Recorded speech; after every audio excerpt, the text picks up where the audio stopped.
Welcome to Feminist Question Time, which is brought to you by Women's Declaration International, and it's the leading global organisation defending women's sex-based rights against the threats posed by gender identity ideology. Our declaration has been signed by 39,919 people from 160 countries and is supported by 552 organisations.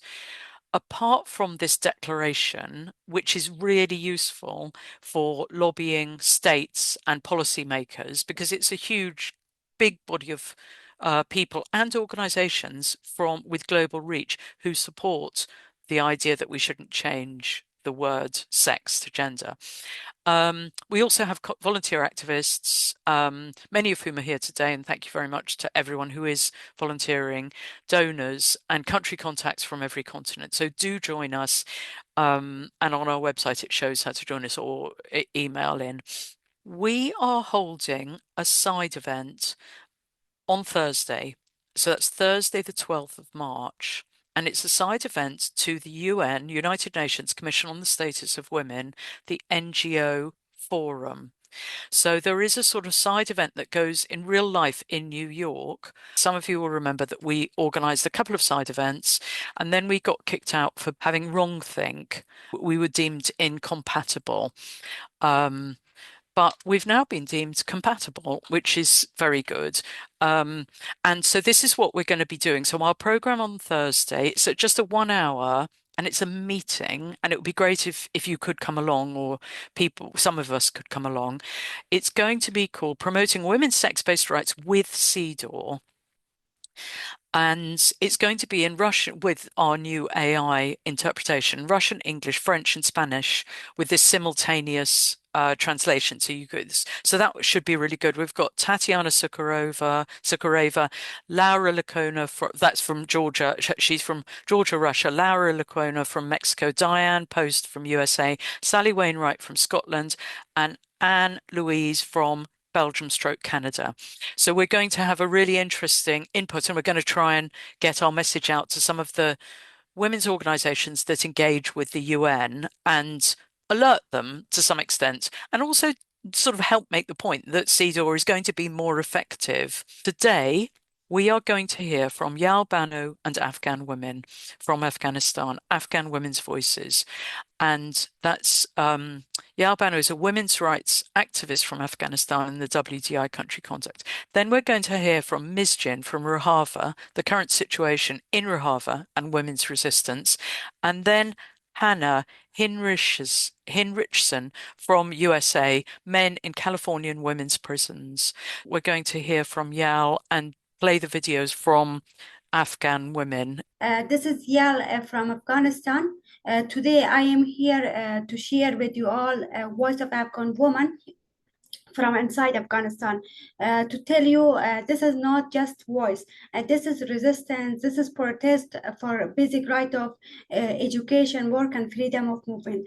In a country which to be woman is a crime, women are completely removed from the society, and also domestic violences legalized in home. It means husband can beat the wife, and wife don't have any right to complain.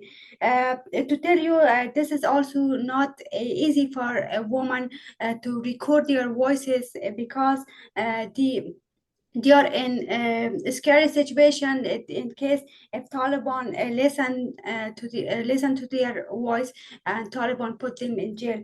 So this is very brave that Afghan woman sent their voice. Please listen to their voice. This is, as I said, this is not voice. This is resistance.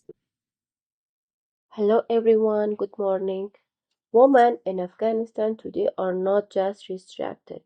They have been erased not only from laws, not only from schools and workplaces, but from life itself, as if their existence is a burden, as if even breathing requires permission. They have been erased without committing any crime, only from being women. Girls who should wake up in the morning, pick up their school bags, and walk toward their future futures now wake up with heavy hearts. There is no school bell, no laughter of classmates, no dream connected to tomorrow. Books were closed, doors were locked, and with them, the future was shut down. No one asked these girls what they wanted. No one asked why they cry at night and wake up to hopeless mornings. Afghan women are forced to survive, not live. They breathe, but they have no choice. They walk outside, but with fear. They speak, but cautiously. They remain silent because their voices are treated as crimes. This is not freedom. This is a prison without walls, a prison without where women are made both the prisoners and the guards of their own silence. The most painful truth is that Afghan women are not weak. They are strong, but they are not allowed to be strong. They have minds, but are denied the right to shape their own futures. They have ability, but every path has been blocked. This silence is not born of weakness, it is imposed. There are mothers who stare at their daughters' faces at night with a lamp in their throats, not because they felt, but because the world felt their daughters. Mothers who once dreamed that their girls would go further than they ever could are now forced to teach them patience, not as a virtue, but as the only way to survive. When a woman is broken, it's not just one human being that is destroyed, entire generation are shattered. A society that erases women erases its future. Afghanistan without free women has no future. Only a repetition of darkness, only an endless cycle of silence and deprivation. This want is not new. It has existed for years, but today it is appear clearly and more painful than ever. The wound can no longer be hidden. Afghan women are still standing, not because they are at peace, not because they are satisfied, but because they have no other choice.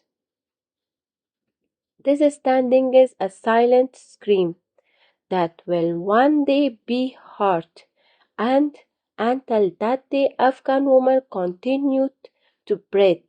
No, not because life is easy, but because hope is not so easily killed.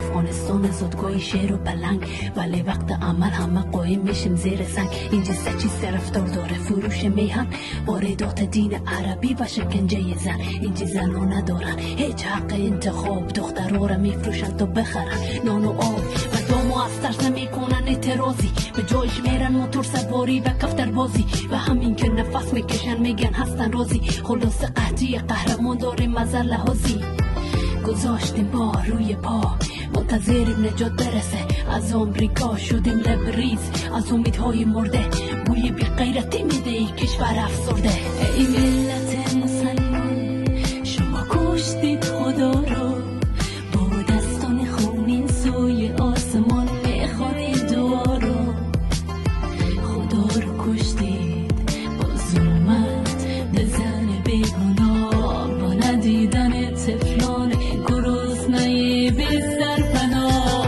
خدا رو کشتید با الله اکبر گفتنا با پرستش جهل با حبس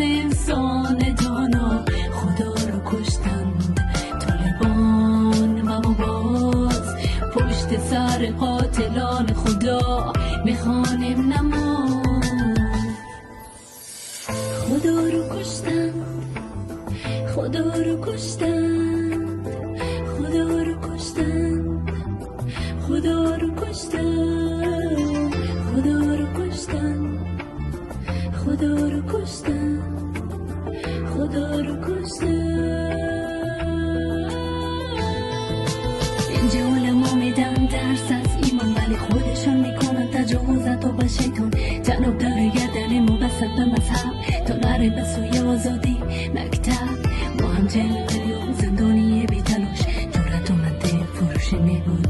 ای کاش، ای کاش.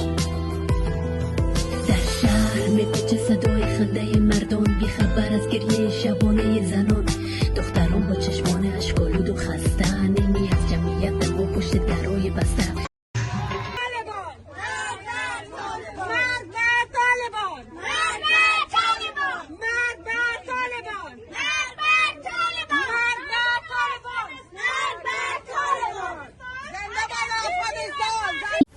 A B C D E F G.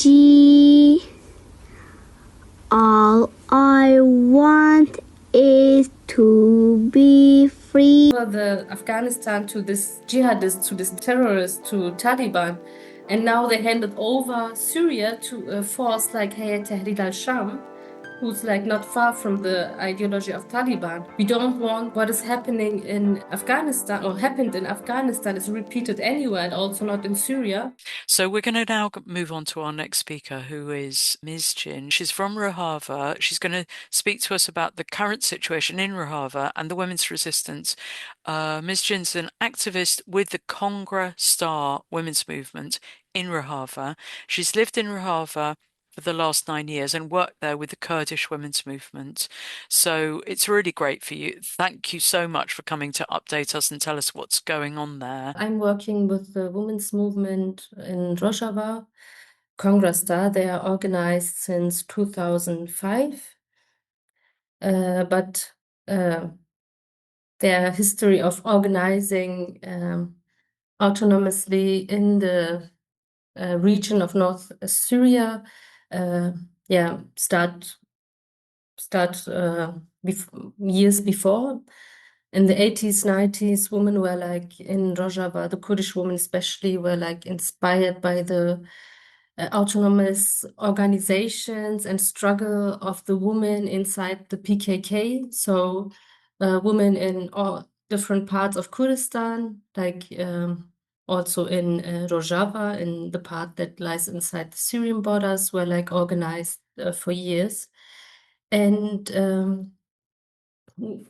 just short to Kongra Star. And when the revolution, we call it the Women's Revolution, started in 2012, the organized women and Kongra Star also played an important role in building and establishing and shaping the new self-governance system, the model there.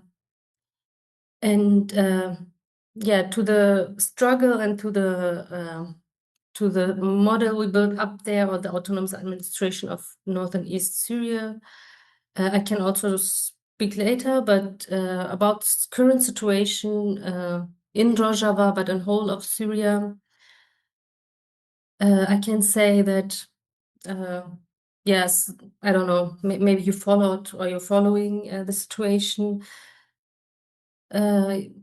1 year ago, or like a little bit more than a year, the Assad regime was taken over by the Hayat Tahrir al-Sham.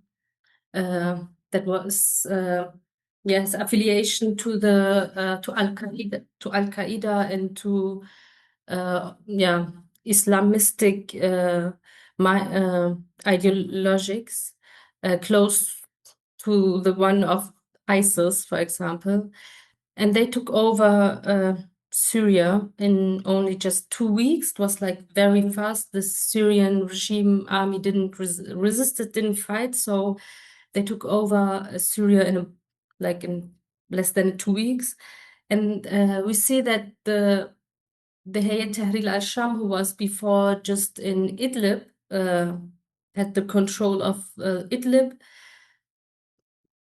don't have the strength or the power or the manpower to do something like this, like taking over Syria in like just 2 weeks. So it's clear that this didn't happen without support of Western powers and foreign powers. And for sure we know that the United States also, but especially the United Kingdom, Britain and Israel had interest that these forces take over Syria. And as we know, also the Hayat Tahrir al-Sham or al-Shara, who's the leader, they were like also trained by the United Kingdom, by Britain, and were like set up as a new president for Syria. So that happened like 2 years ago, 1 year ago, last 2025 in December, like in the end of 2024. And what did that mean for women's rights? What do it means for women in the whole of Syria, and what do it mean for women in northern East Syria, like in the regions governed by the autonomous administration northern East Syria that built up a system where women's rights are protected, where a lot of women's achievements were achieved, and also like in the system of the autonomous administration, women through their organized strength could implement a co-chair system where in every level or every position inside the autonomous administration or the institutions have to be led by a woman and a man. There's a gender code of 50%. There are women's councils, autonomous women's councils inside the administration that have a veto right on decisions regarding women and so on. And now, there's we were like as women, especially asking what it means for women. And last year in March, there was an agreement between the autonomous administration, like the SDF, the Syrian Democratic Forces, with the so-called transitional government, how I said, led by Hayat Tahrir al-Sham. And they made an agreement that because for us it's or for the autonomous administration, it's always important not to draw more national borders, to separate or to make more borders or draw lines, national lines. So for us, it's important to democratize the country we are living there. And we always had the effort to have a dialogue between who's in power in Syria, for example. Before, also with the Assad regime, we were open for negotiation, for a dialogue, because we know that you can't have a democratic system when your neighbors or around you, everything is like ruled by dictators. So you have to have efforts to democratize the whole region. So this is why you have also to get in dialogue with. And also with the new transitional government, there were like agreement last year in March, and it was about integration of the autonomous administration into the Syrian state. It was about, they were talking about integration of the military forces into the Syrian army, about the civil society or the municipalities and civil government integrating, and very important thing is also that there's is a ceasefire, or like the stop of attacks and war, because at the time when this agreement was set up, there were huge attacks on Alawi people in the coast region. There were attacks against the Druze minority in CEDAW. So it was also an attempt to stop the massacres and the attacks against the minorities in Syria. And yes, the agreement was made, but the transitional government, the so-called Syrian transitional government, violated the agreement by attacking Aleppo. In Aleppo, there are also neighborhoods who were like self-governed by the autonomous administration. The neighborhoods are mainly populated by Kurdish people who live there then more than 5 generations. And yeah, they start to attack by violating this agreement. So the self-government, the autonomous administration of North and East Syria are like autonomously organized, also they're governing themselves. So the Syrian regime government, since like 1 month, and before 1 month, they didn't enter this region. So for us in Rojava, it was like the same way of organizing structures like before. So our regions, the of North and East Syria or the Rojava region, they were like before because they didn't enter. But in whole of Syria, we saw a change since the last year, for example. When they took over the cities of Aleppo or Damascus, for example, they started to distribute burqas, like this one that covers the whole body and the face. They were like distributing it in the cities. And they are like, this thing, what is make it so dangerous is that they don't do any official statement. They show themselves as very moderate and inclusive and don't mention anything. But in the locals, in the cities, you see that people, women, they tell women to don't wear makeup at work.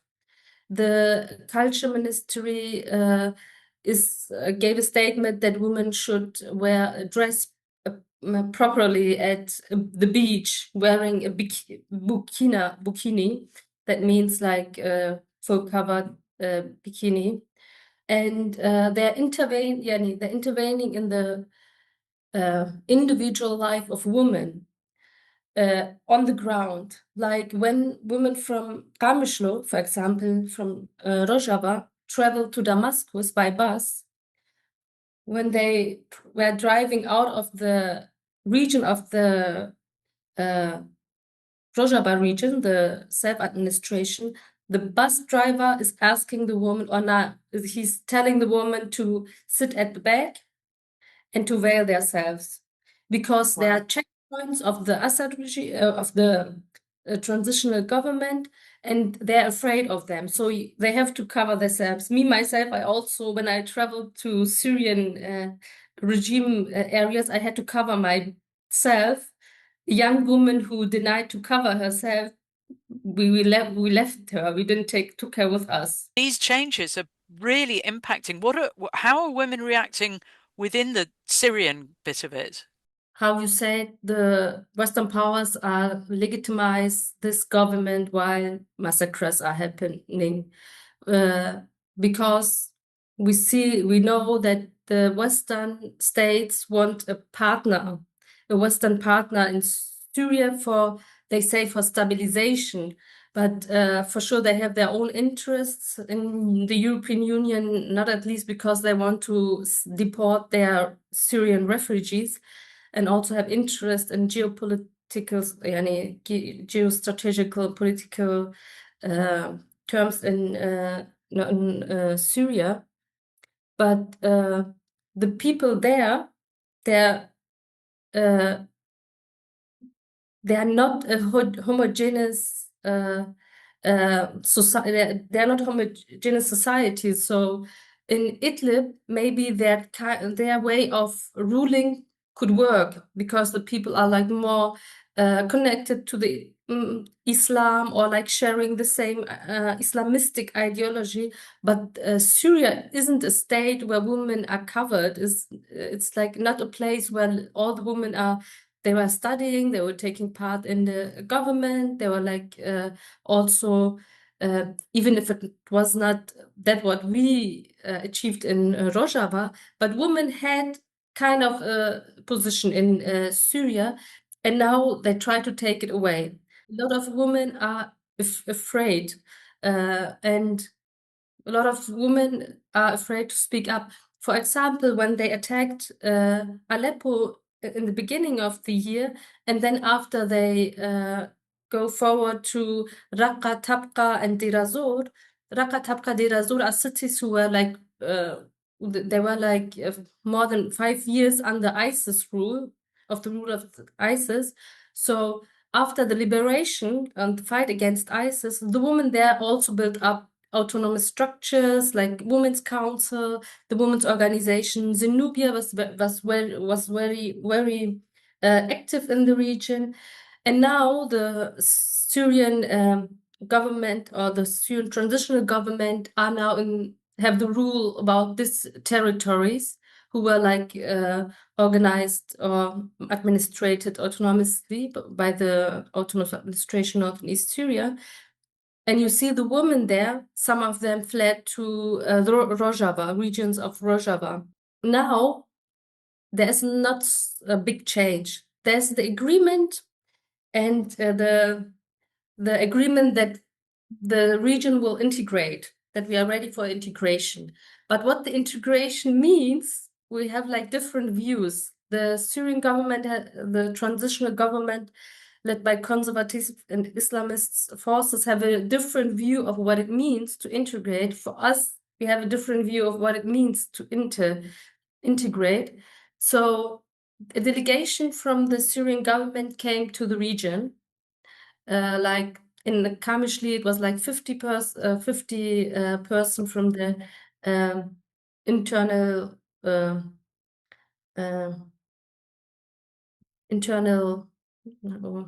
ministry, and like 100 in Haseki, and some went to Kobane, but they are now, they went there as a delegation, but it's now about, they're discussing about how we integrate the different institutions and the armed forces into the Syrian state, state. And there are like still negotiations, there are like still meetings, it's not everything ready. So they are like, as delegations, like 50 people, men, they're all men. 50 men of the Syrian government are now in Kamishlo discuss negotiation about how we make next steps. And how many women are there from Rojava region, from the autonomous region, involved in the negotiations? It's 50-50. From our side, it's 50-50. But and from their side, it's all men. Are you trusting that your side are going to negotiate to keep women's rights? Yeah, for sure. I mean, it's a struggle of more than 30, 40 years of women there. Like since 2012, women are struggling there for their essential rights and for their for the participation, also in politics, in all areas of life, but also in politics. So they will not stop their fight, because the ones who have the same ideology, like like ISIS, who we fought again, when they will not stop now. But we know, and we also know from people who attended like negotiation, that they say that the topic of women's participation and also of the topic of the women's defense units are one of the most Yes, topics. contentious, maybe. Yeah, and this shows us they are not ready for it. And for them, they made up their mind like, okay, the YPJ, the women's units forces, they will dissolve. They can stay at the Asaish, women can stay, like the internal security forces, women can stay, they say, but yet YPG have to dissolve. But this is nothing, we didn't give the decision to it. We are not at this point. So the struggle will continue, and we don't know how the future will see, but we see that we have to arrange or have to have agreement with this new transitional government, and because don't want a big war. We don't want massacres we had in Aleppo. We don't want massacres like in against the Alawi people, against the Druze people. So we don't want war. We think we cannot, with fight or with the war, we cannot achieve liberation or a democracy. We have to negotiate with the neighbors we are living with. So therefore, the women are making clear, or they make clear that they are determined to struggle for their rights and to defend their achievements. So we have to see how it's going. We know with whom we are sitting at the table, and yeah, the negotiation is continuing, but they are blocking a lot. When we are proposing names, we have to propose names for the different institutions. They are blocking all the female names, say it have Wow. to be men. So we are now like in a situation, it didn't practicize now, the integration. We're still working, but we see that they're blocking participation of women. One of the things that, I mean, because we've got lots of signatories on the Declaration of Women's Sexual Rights, we have a big mailing list, and it could be that some of our supporters would be able to write to their own governments and say, well, what are you doing? Why are you accepting this? Can you not put some pressure on the new regime in Syria? Or at least we now know about it. But if anybody has any energy to lobby our own governments, it's just outrageous, isn't it? That they're getting basically making things worse for women when they're saying, "Oh, we're stabilizing the region." It's going to destabilize the region. Yeah, that's right. It's very important, and also in different places, a lot of people demonstrated against the attacks in the beginning of the year. People also write their own governments, different political parties, to make pressure against this transitional government, because this transitional government don't have any legitimization by the people, by the people in Syria, but it get legitimized by the Western states because they have their interests. And it shows us that this is dangerous for us because it strengthens them when they have legitimization and they don't look at massacres or human rights violation they are doing because they need them as a partner for stability, to weaken the influence of Russia, to weaken the influence of Iran, who had like big influence in Syria while the Assad regime was still there. So they have different interests. Yeah. And then there's the terrible thing of the bombing, the new bombing instituted by America. What's happening in Rojava about that? Are you being bombed, or is it okay there? Not directly attacking, but it affects us because all around it's like war. You cannot travel, you cannot doing anything, and we don't know. Maybe tomorrow they will also attack or target regions in Syria or not in Rojava.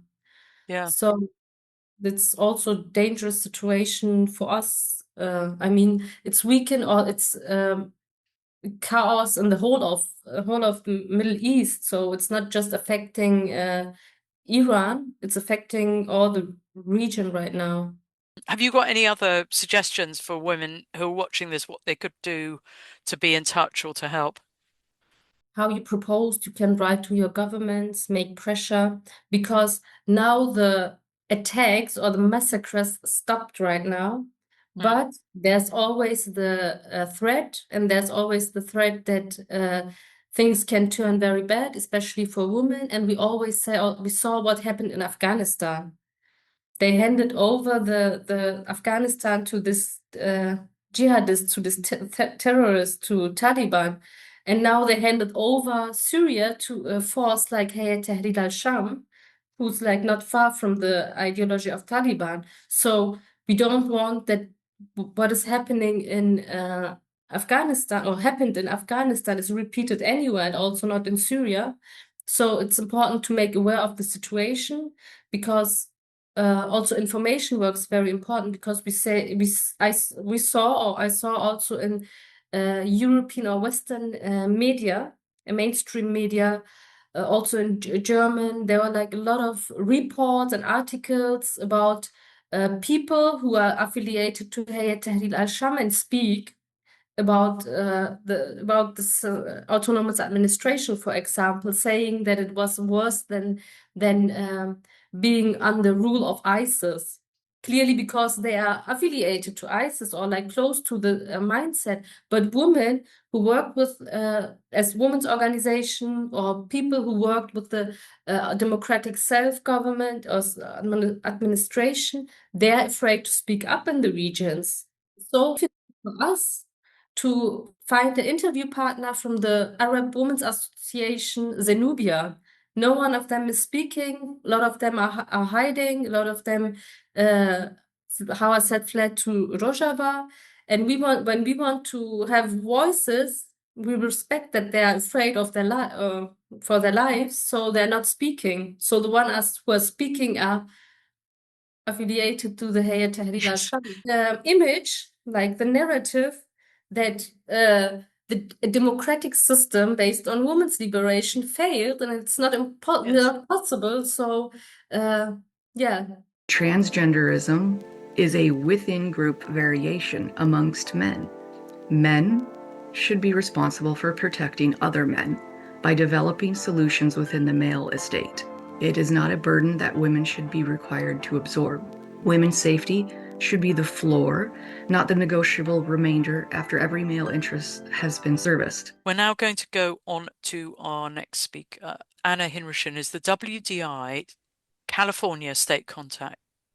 She is a former nurse and current psychology student residing in Los Angeles, California. She's been working with women inmates for the past 2 years, conducting research on the effects of sexual abuse in women's prisons.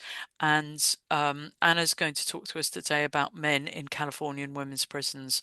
And thank you so much, Anna, for coming on and sharing this. And over to you. My speech is an overview of a much more detailed brief that I put in the chat, detailing sexual abuse in U.S. prisons, focusing on U.S. prisons, especially California, especially the threat that placing men who claim the identities of women moving into women's prisons presents. And it was conducted over the past 2 years. And I wanted to note that this research was conducted in partnership with Women to Women, which is an advocacy group here based in California. And I do want to recognize that the founder, Amy Ichikawa, was recently asked to present about the harms of men in women's prisons at the United Nations. And she will continue that advocacy with delegates from several African nations. So please support her work. She's doing an awesome job at bringing to light what's happening. I want to begin by discussing the current California case because it makes my concerns very concrete. Tremaine Carroll is a male inmate transferred into California women's custody. He has now been charged with raping 2 female inmates after he impregnated and abused another woman. Corrections departments have failed to transport him to court over 5 times, contributing to repeated delays in the case, which I believe happened 2 or 3 years ago. His trial was expected to begin this month, but the proceedings were delayed once again. So this case matters not only because of the underlying allegations, but also because it shows how institutions continue to obstruct justice in order to avoid liability. Because mainstream media didn't give the case the attention it warranted, Women to Women and Women Are Real, California-based RadFem organizations, hired a billboard truck to travel through Los Angeles, San Francisco, and Sacramento. The truck stopped outside politicians and media corporate offices, including the Los Angeles Times, ABC, NBC, CBS, all the news stations. Tens of thousands of people saw the truck, and the campaign ultimately generated New York Post coverage of the California section in the New York Post. So I mention this because part of the problem is not only that the abuse occurs, but that the public institutions and media systems are failing to address it. Next slide, please. So I've written an advocacy brief over the last 2 years of research into sexual abuse into women's prisons, which I did include in the chat. The core argument is that sex segregation in women's custody is a primary safety boundary, not a matter of convenience or preference, which is what it's being treated as currently.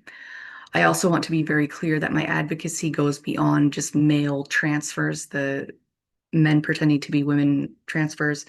The same safety logic extends to male guards because the evidence shows the evidence doesn't justify just focusing on one group of men while overlooking the risks that another group of men who actually are committing the majority of assaults create. So the legal foundations put it at the beginning because a lot of people speak as though stricter sex segregation laws are legally unthinkable. But that's really not true. At the international level, we already have the UN minimum standards, which includes the Mandela Rules and the Bangkok Rules, acknowledging the need for sex segregation and separate accommodations for women in custody. And in the United States, court cases, Everson versus Michigan Department of Corrections and the Teamsters Local versus Washington Department of Corrections both recognize that sex can be a bona fide occupational qualification for certain posts in women's prisons. So the legal framework already contains support for sex-based boundaries tied to privacy and safety concerns. Most gender-critical prison advocates focus on removing male inmate transfers, and I agree that this should be priority and definitely necessary, but I think the argument needs to go a bit further. We can't just target the one group, the trans-identified males, while ignoring the risk posed by the other group, the guards, especially when male staff have repeatedly abused women in custody. So the issue is structural. When institutions give any men access to captive women, they are creating the conditions for predictable abuse. Next slide, please. The dangers begin with the size and brute strength. Physical differences matter, and they matter even more in custody because women can't leave without a dangerous situation.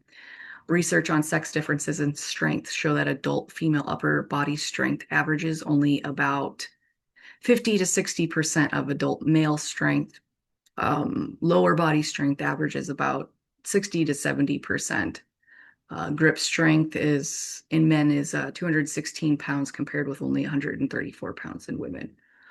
So it's 58% of the male average. So, and these aren't fringe, these are population level averages, which in custodial settings means that male access imports a predictable force imbalance into an environment where women already have less power, regardless of whether it's sexual abuse and regardless of what man is doing it, it is still creates an imbalance, a grave imbalance. We also see the differences in sex offender rates, which creates a predictable risk of sexual abuse. The sex offender rate comparison further strengthens the case for foreseeable harms with the male transfers. The average rate of sex offenders within the trans-identified male category was an average of 60.2% in that population, compared with only 12% of the general population males and only 3% of the females. So the harms are not just hypothetical, and this is what really I want to get at is people speak of harms as though it is possible that they could happen or it might happen. It is happening, and I think when we advocate, we need to specifically name instances. And that's what I have tried to compile in my brief is a list so that advocates have specific instances and specific data to support our claims. So it's not just it could happen. It is happening. It has happened, and it is repeatedly happening. Not only the abuse, but also the retaliation and cover-ups. And we have documented that as well. The supporting material in my brief documents assaults, coercive relationships, hostage situations, pregnancies, retaliations connected to male access and women's custody, and the guards. I also provide a list of 12 known sexual assaults in the women's prison by male transfers within the past 5 years, and that includes assaults that have happened in Canada and the UK. I know that is not an exhaustive list. More have happened, especially in other countries, I believe in Australia, Germany, Mexico. I am getting to those. The list is growing, unfortunately. So these are not abstract concerns. They are real incidents involving real women, real injuries, and real institutional failures. Another important point is that prison distorts the meaning of consent. Opponents often dismiss sexual misconduct with the context of consent, but a deeper analysis reveals how men exploit women's deprivation and loneliness to gain access to sexual opportunities. Relationships in custody do not arise in free conditions. They develop in a setting defined by deprivation, unequal power, limited options, and institutional dependence. That means that what gets described as consensual is often manipulation, trauma bonding, domestic violence dynamics, jealousy, coercive dependency, creating relational instability that destabilizes the entire unit.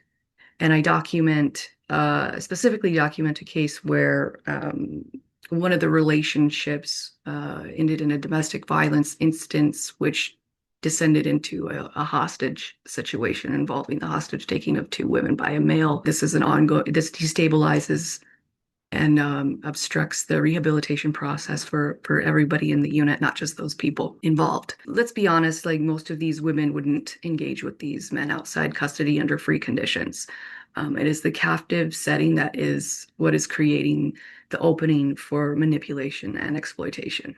Male access also introduces specific health and reproductive risks, including increased risk of HIV exposure, with trans-identified males having an average rate of 21.6% infection rate compared to only 3% in female inmates.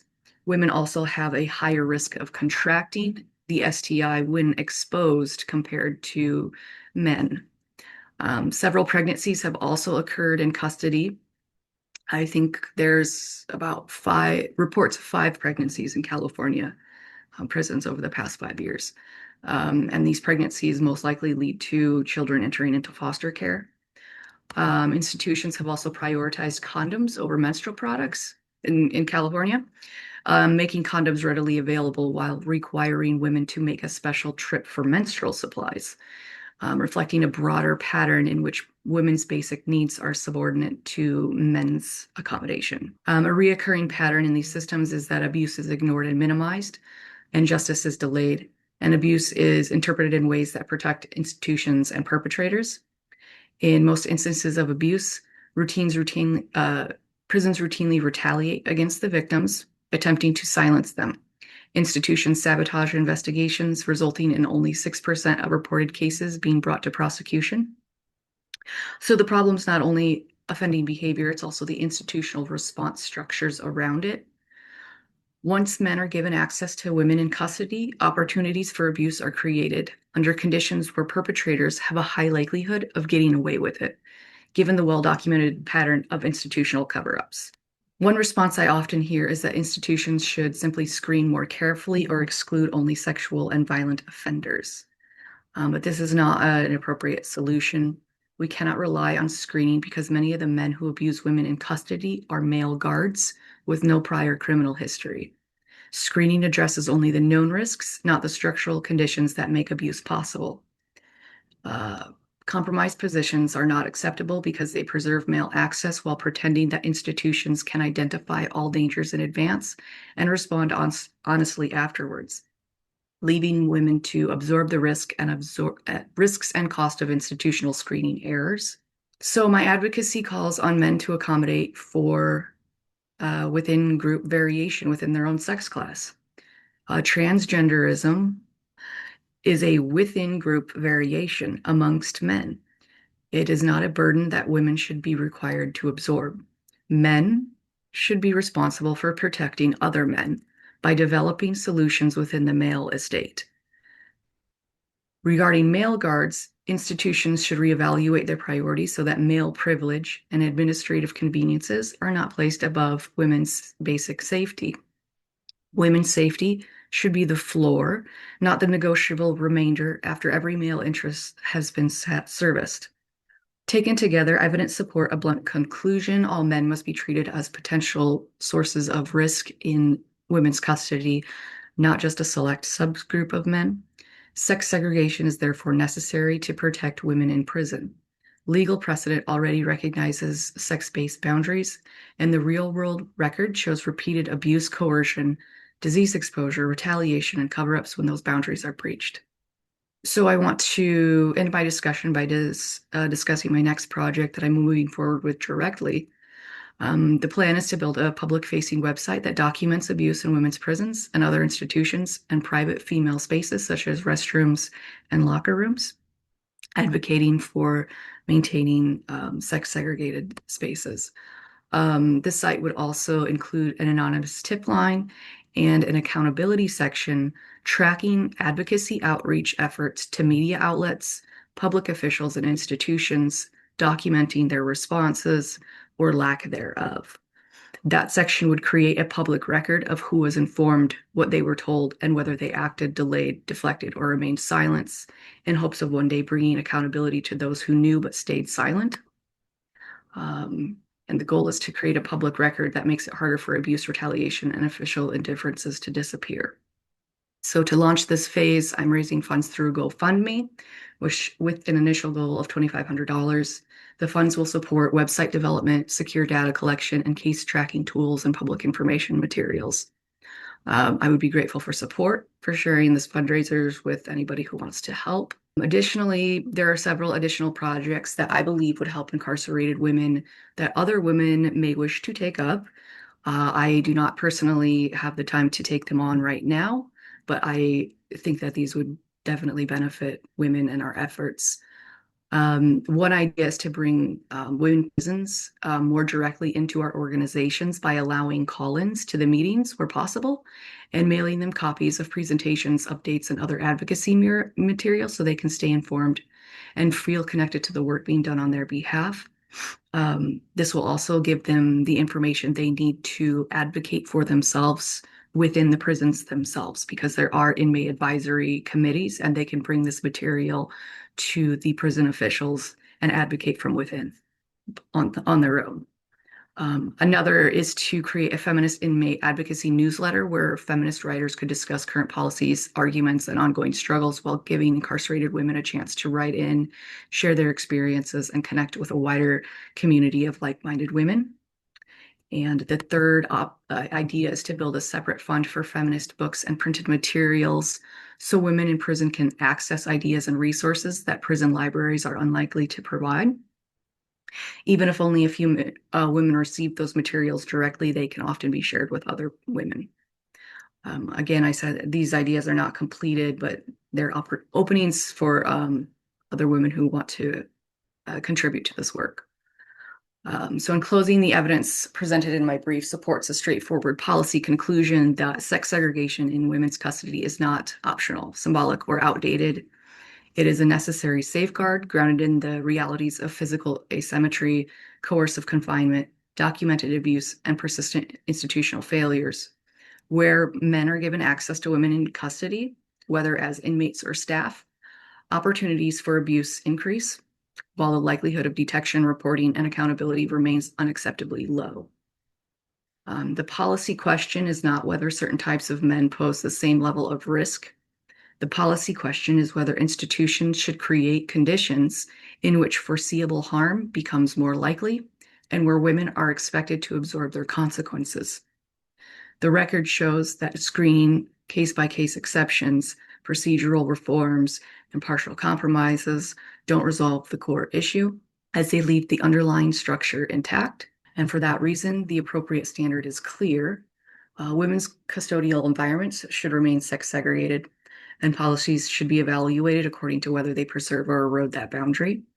If safety, dignity, privacy, and meaningful protection are the stated goals, then the evidence points in one direction. Institutions must stop treating women's safety as negotiable and restore sex-based segregation as basic conditions of lawful and humane custody.